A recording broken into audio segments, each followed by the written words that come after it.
ceritain apa sama Bunda? Dongeng? Mau Bunda ceritain dongeng maling kundang nggak?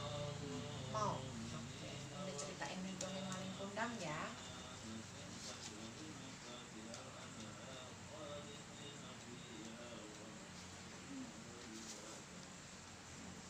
Dahulu kala di Padang, Sumatera Barat, tepatnya di perkampungan pantai air manis, ada seorang janda bernama Mande Rubayah.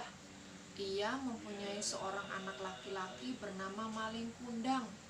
Maling Kundang sangat disayang oleh ibunya karena sejak kecil Maling Kundang sudah ditinggal mati oleh ayahnya.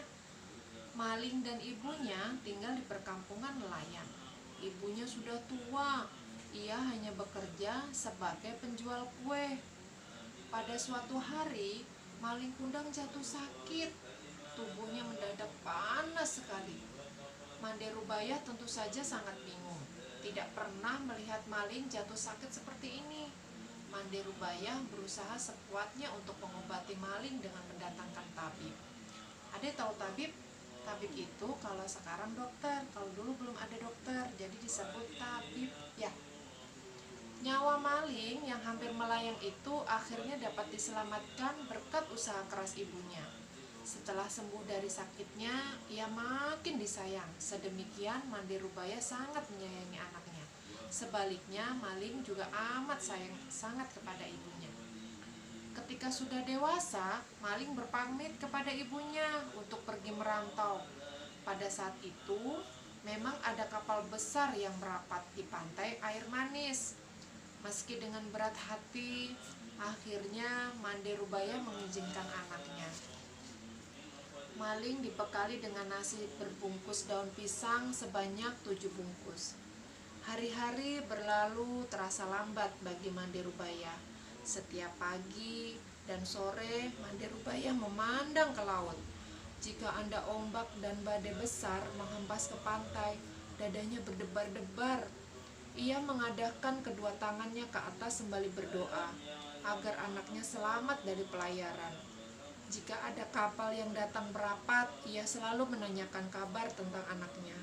Tetapi semua awak kapal atau nahkoda tidak pernah memberikan jawaban yang memuaskan. Maling tak pernah menitipkan barang atau pesan apapun kepada ibunya. Itulah yang dilakukan Mande Rubayah setiap hari selama bertahun-tahun. Tubuhnya semakin tua, dimakan usia. Jika berjalan, ia mulai terbungkuk-bungkuk. Ibu sudah tua Maling, kapan kau pulang? Rintih Mande Rubayah tiap malam. Namun hingga berbulan-bulan semenjak ia menerima kabar Maling belum juga datang menengoknya. Namun ia yakin bahwa pada suatu saat Maling pasti kembali. Harapannya terkabul. Pada suatu hari yang cerah, dari kejauhan tampak sebuah kapal yang indah berlayar menuju pantai. Kapal itu megah dan bertingkat-tingkat. Orang kampung mengira kapal itu milik seorang sultan atau seorang pangeran. Mereka menyambutnya dengan gembira. Ketika kapal itu mulai merapat, tampak sepasang muda-mudi berdiri di tanjungan. Pakaian mereka berkilauan karena sinar matahari. Wajah mereka cerah dihiasi senyum. Mereka tampak bahagia karena disambut dengan meriah. Mande Rubayah ikut berdesakan melihat dan mendekati kapal. Jantungnya berdebaran keras. Ia sangat yakin sekali bahwa lelaki muda itu adalah anak kesayangannya, yaitu si Maling Kundang. Belum lagi tetua desa sempat menyambut ibu Maling terlebih dahulu menghampiri Maling.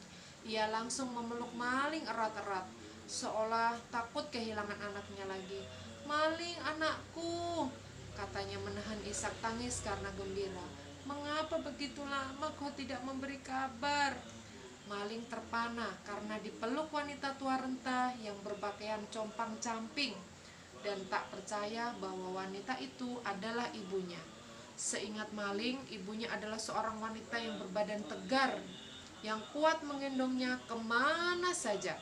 Sebelum ia sempat berpikir dengan tenang, Istrinya yang cantik itu meludah sambil berkata, "Cih, wanita buruk inikah ibumu?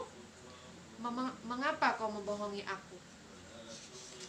Istrinya maling jahat ya sama ibunya ya. Mendengar kata-kata istrinya, maling kundang mendorong wanita itu hingga terguling ke pasir.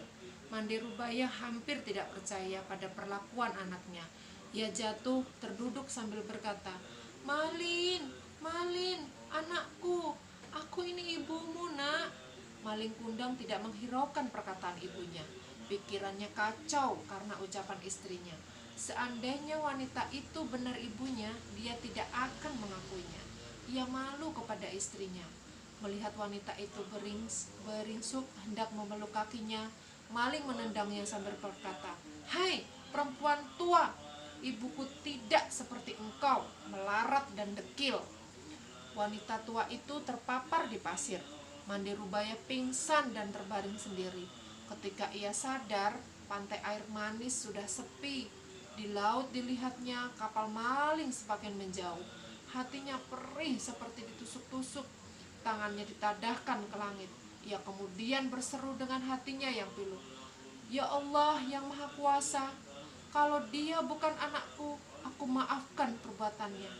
Tapi kalau memang dia benar anakku maling kundang, aku mohon keadilanmu ya Allah." Tidak lama kemudian, cuaca di tengah laut yang tadinya cerah mendadak berubah menjadi gelap. Hujan tiba-tiba turun dengan teramat lebatnya. Entah bagaimana awalnya, tiba-tiba datanglah badai besar menghantam kapal maling kundang. Disusul sambaran petir yang menggelegar. Seketika kapal itu hancur berkeping-keping, kemudian terhempas ombak hingga ke pantai.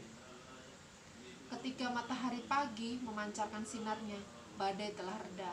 Dikala bukit terlihat kepingan kapal yang telah menjadi batu. Itulah kapal maling kundang. Tak jauh dari tempat itu nampak sebongkah batu yang menyerupai tubuh manusia. Konon itulah tubuh maling kundang, anak durhaka yang kena kutuk ibunya menjadi batu. Di sela-sela batu itu berenang-renang ikan teri, ikan belanak, dan ikan tenggiri.